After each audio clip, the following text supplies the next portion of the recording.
როდესაც საოკუპაციო ძალები ხერსონში შევიდნენ, რუსი სამხედროების სამიზნედ მალევე იქცნენ უკრაინელი ბავშვები. ვლად რუდენკო მაშინ 16 წლის იყო. შეიარაღებულმა რუსმა ჯარისკაცებმა მისი სახლის კარზე დააკაკუნეს.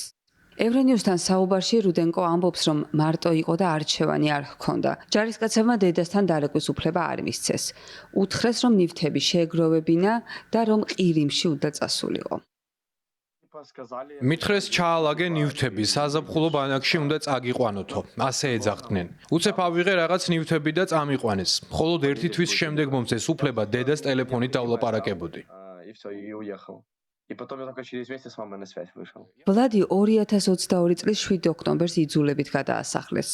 ჩასვეს 15 ავტობუსიდან ერთ-ერთში, რომელიც სავსე იყო უკრაინელი ბავშვებით. მალე ანექსირებულ ყირიმში ჩავიდა, საზაფხულო ბანაკში, როგორც რუსები ამბობდნენ. ბანაკის წესებს ვლადი არ დაემორჩილა, ამიტომ დასაჯეს და დაემუქრნენ, რომ ფსიქიატრიულ საავადმყოფოში გამოკეტავდნენ. იქ რუსული დროშა ფრიალებდა. ჩამოვხსენი და მის ნაცვლად ჩემი საცვალი ჩამოვაცვი ტარზე. როდესაც ნახეს სამარტო საკანში ჩამკეტეს. თან არაფერი მქონდა, სულ არაფერი. საჭმელსაც იშვიათად მაძლევდნენ. იქ 5 დღე გავატარე. შეიძლება ეს ბევრი არაა, მაგრამ ძალიან ცუდად ვიყავი. ვფიქრობდი სიცოცხლე თვითმკვლელობით დამესრულებინა.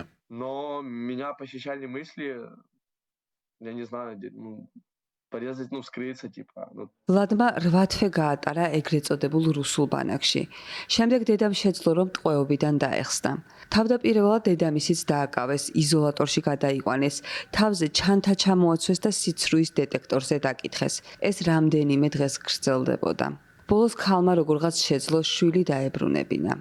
ვლადი დაბრუნდა სახლში, თუმცა უამრავი უკრაინელი ბავშვი ჯერ ისევ რუსეთის ტყვეობაში რჩება.